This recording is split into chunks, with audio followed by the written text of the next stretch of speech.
Hello class, welcome to my project, Conservation Through Classification, a machine learning approach to identifying wildlife in camera trap images. And I am Gregory Watson, and this is Data 670, Data Analytics Capstone. Professor is Jon McKeeby.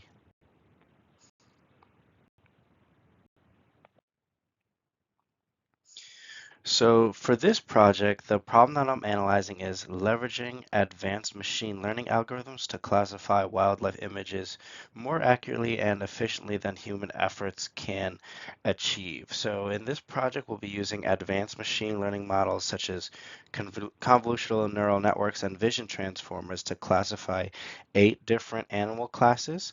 And these animal images were captured in Tai National Park in the Ivory Coast, and we'll be making a bunch of different models, but the championship model will be able to accurately identify each animal species as well as images with no animals present either.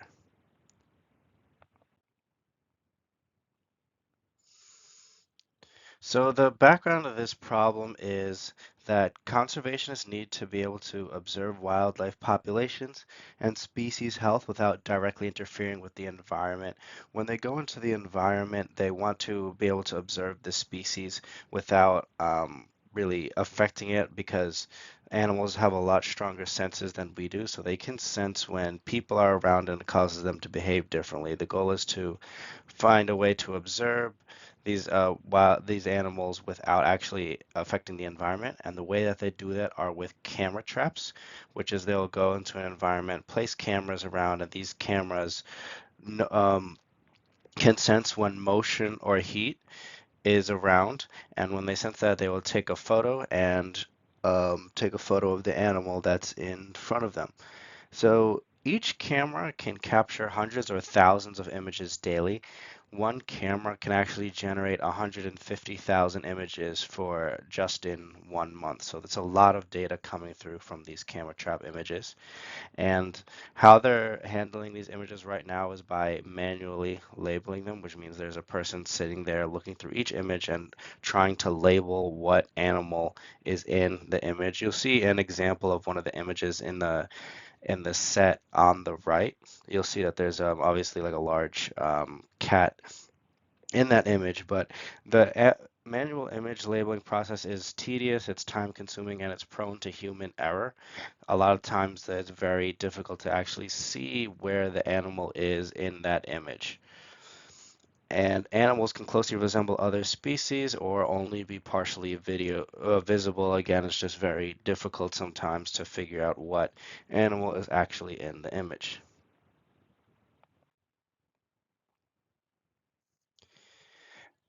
And another reason why this project is so important is because, like, what they're doing with these camera images is really trying to monitor wildlife populations, especially populations that are endangered or going extinct. There are kind of some shocking numbers with what's going on in the world today as far as like climate change and deforestation, but there's many endangered species in the world today, and numbers are growing. There's actually been 5 times in the history of life on Earth when mass extinctions have occurred, and signs are actually pointing to another one. Between 10 and 20% of all life on Earth is currently facing extinction due to factors like climate change and deforestation. So scientists can monitor the images in these photos that are taken and make sure and see if like endangered species are coming back to where they should be, coming back to the numbers that they should be. And further investigation, just looking at like images like the one on the right, they could actually just look at the image, in this case it's a monkey, and see the health of that particular animal and get like a sense of how healthy the actual animals are, as well as like the actual species population, how the species population is actually doing.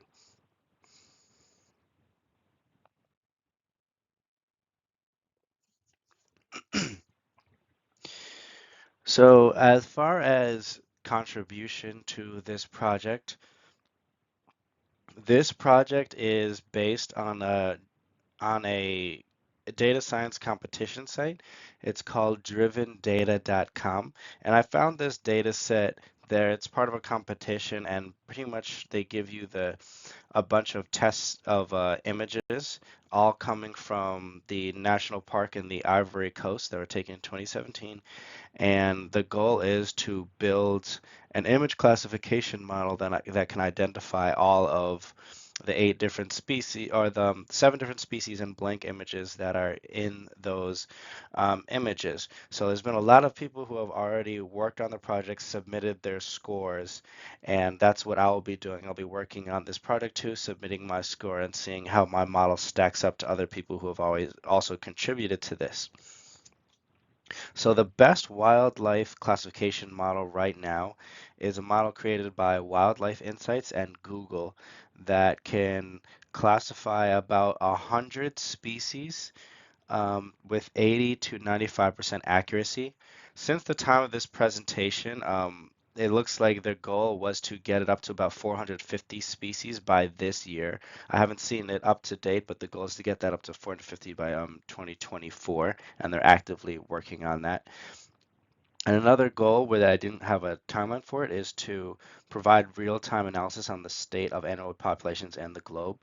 This is extremely difficult because what that means is that like the camera trap in the actual jungle will take an image of an animal, classify that animal, and then oh, let me take a step back. It'll take a picture of the animal, and then it will actually send that animal to the cloud. So the camera will need to be connected to some sort of internet and have a strong enough connection to send the image to the cloud. And then in the cloud is where the model will be that will classify that image, and then it'll provide real-time analytics after the classification of what animals are in the area, and then that information can go back to the conservationists and scientists. Now that's extremely difficult and it requires a lot of processing power, requires internet in the jungle, but that is the end goal. That is something that they're actively working towards, and there's a lot of people in different groups working to make that possible so that we can monitor animal species and health in real time.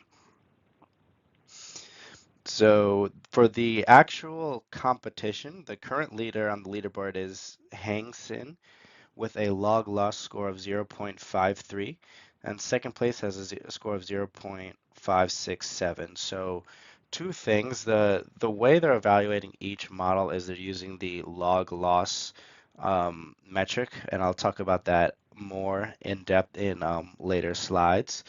But after the first two scores, the log losses get pretty high. There's a pretty big drop off where they're above 1. And the goal is to improve on these models with new techniques and create a model that would be usable in real world data. So right now where the models are sitting at 0.53, just generally speaking, is not a great score for model performance.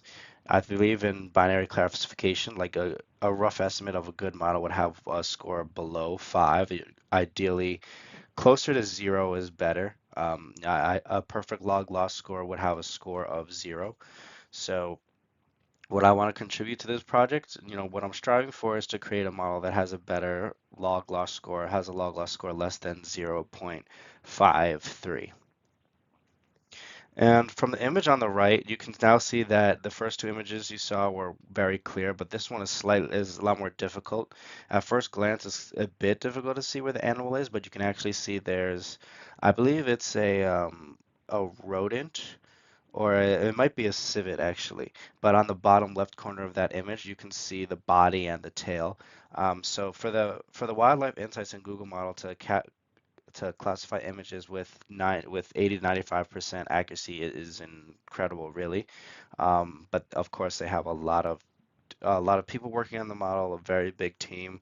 I'm just trying to do this myself, so I don't envision mine will have anywhere near that accuracy, but I'm hoping that I can just contribute to this project and just doing the research, doing the model, and like publishing this capstone. Hopefully, this will help the overall process and contribute to the whole process in a way. Even if it's not, I doubt my model will replace theirs, but the goal is to contribute and help us get that log loss score down below 0.53 where it is right now.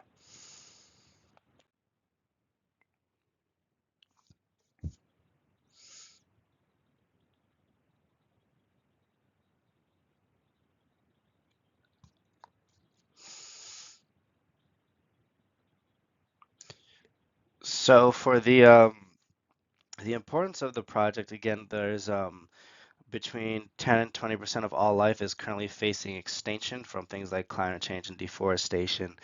Um, the scientists are monitoring these images to ensure that wildlife is returning to heavily impacted areas and that species recover from harmful external factors. Um, the images again provide context for the population size of each species, and they can be used to also assess the actual health and size, age, and physical health of each animal. So a successful model will be able to classify these images much faster than a human and allow the hundreds of thousands of unprocessed images to be labeled and used for analysis.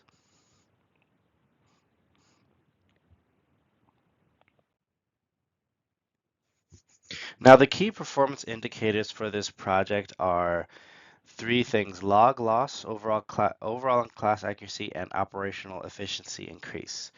So the first one is log loss, which we already touched upon a little bit, but it is the official scoring metric for the driven data competition, and it measures how close predicted probabilities are to an actual class. So this gives a higher score to models that have higher um, probabilities for the correct class label. So let's say like a class, you know how class labels are between are 0 and 1. Let's say the actual class label is a 1 and the predicted probability for one model is 0.51, which would be rounded up to, a 1 as labeling that class as 1.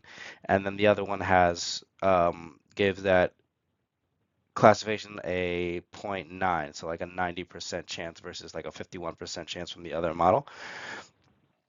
The model that gave it the 90% probability will be scored higher, even though both of those models predicted the class correctly, predicted it to be a 1. Um, the model that gave the higher probability to the correct class will be scored better in terms of log loss. So this scoring metric is good for separating out models and picking the models that do the best at assigning probabilities to the correct classes, not just actually classifying them. And the second metric will be overall and class accuracy. The overall accuracy will be used during model training to roughly evaluate each model. During as I'm testing each model and testing performance, the first thing I'm going to look at is just accuracy.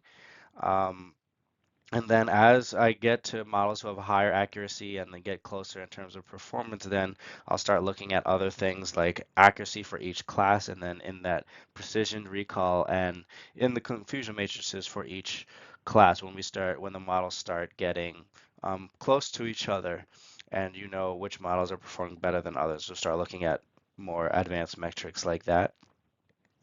Last KPI will be operational efficiency increase. Like the main problem people have now with classifying these images is there's too many of them. It's too time consuming to manually label. So a computer should be able to um, label these images much faster than human, shooting for about 90% faster than a human, which I think is very achievable. I would even go roughly to say should do it 99% faster, but I'll be measuring how long it takes to train and actually perform on the data set and doing research of how long it takes a human to do the same feats. So for the data set description, The data was collected by the Wild Chimpanzee Foundation and the Max Planck Institute for Evolutionary Anthropology in Thai National Park, Ivory Coast in 2017. The seven different classes in the images are birds, civets, duikers, hogs, leopards, monkeys, rodents, or blank, meaning they don't have an image.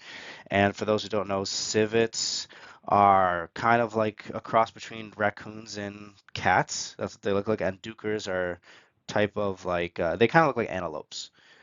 You can see in that image too that there's actually a monkey in that one, but it is a little difficult to see. Each record in the dataset is just a single JPG image from the camera trap, and then there are two files that have train features and test features that contain the image ID where the image is located, like on your desktop, and the site that the image was captured in. So there's different sites all across the park, and the what is in the training set versus in the test set is actually different sites. And the reason they do that is because they want the model you build to be able to work on different sites and new sites. So the sites in the training set are actually different than the sites in the test set. And there's also train labels, which contains the image ID and the class label for that image. Now, this image data set, it's all getting from driven data, and it actually comes as two different sets. The first one is what they call their training set. So their training set has all 8 different classes, all labeled. And then the second set is their unlabeled data, which they're calling their test set, and it has images in it too, but they're all unlabeled. So the training set has about 16,000 labeled images. The testing set has 4,000 unlabeled, 4,465 unlabeled images. So in order to train the model, I need to break that training set down into what I'm going to call my training set, which is going to be 70% of that data, and then the validation set, which is 30% of that training set. And the reason I need to do that is because I need to validate the model on labeled data as well, so I can actually score it and compare models. So it'll be trained on 70% of that training data, validated on 30%, and that actual test set that they give me that's unlabeled, that's only going to be used for the actual project submission. It's not going to be used at all for the scoring or evaluation. That's simply going to be used for the submission. So essentially, my validation set is what like a typical testing set is. It's just that I need to have labeled data for my validation set. And you can see the breakdowns of their the the data set classes are pretty balanced, but obviously like you can see the hog, there's a lot less for that. So I'm still looking into the pre-processing stuff that will do to might handle that, but that'll be taken care of obviously in later presentations. And for the lessons learned, week one, we're just looking at the project scope. The background is pretty interesting about how these camera traps are helping with wildlife conservation. Just background on the project, really. Week two, I started thinking about how I'm going to actually set up this project. I purchased an upgraded version of Google Colab. It has an NVIDIA GPU that I have access to. I think it's called like the A100 GPU, but it's about 10 times faster than the free GPU that we used in other projects. And then 3 and 4 was more research on the actual background of the product. I learned there's differences between image classification and object detection and object segmentation. This is image classification. A step further, and that would be object detection, where the model would actually locate where the animal is in the image and put a box around it and actually detect where it is. But this is just image classification. And there are separate models for image classification and object detection. So I've been looking into image classification models, and I'll be using pre-trained CNN models, which incorporate transfer learning. And I'm looking at ResNet models. It's another one is called EfficientNet, and both of them were trained on just like millions of images, and then they take that model that was trained on millions of images, and then you pretty much only take that like that's like the first 70% of the model, and then from there you would pretty much adjust their pre-trained model to work on your data set. So I'll change it to only work with eight classes, still run the data through it, and kind of tweak the model to perform on our data set. And that way I don't have to go through like such a crazy amount of training time, because training time for image classification is pretty intensive. Um, and it's a really cool concept. Um, so that is what I'm still working on. So the next step is image pre-processing, just researching image pre-processing steps, the resizing, tensorization, normalization, then researching image classification, which is both of these are already in progress, just researching the model types I'm using. And then after research is done, the model development and implementation will begin. That's all going to be done in Google Colab. And then after the models are built and implemented, we'll start doing validation and testing and eventually select the championship model and create our submission. Here are the references for all the background I gave you on log loss KPIs and pretty much just wildlife conservation in general.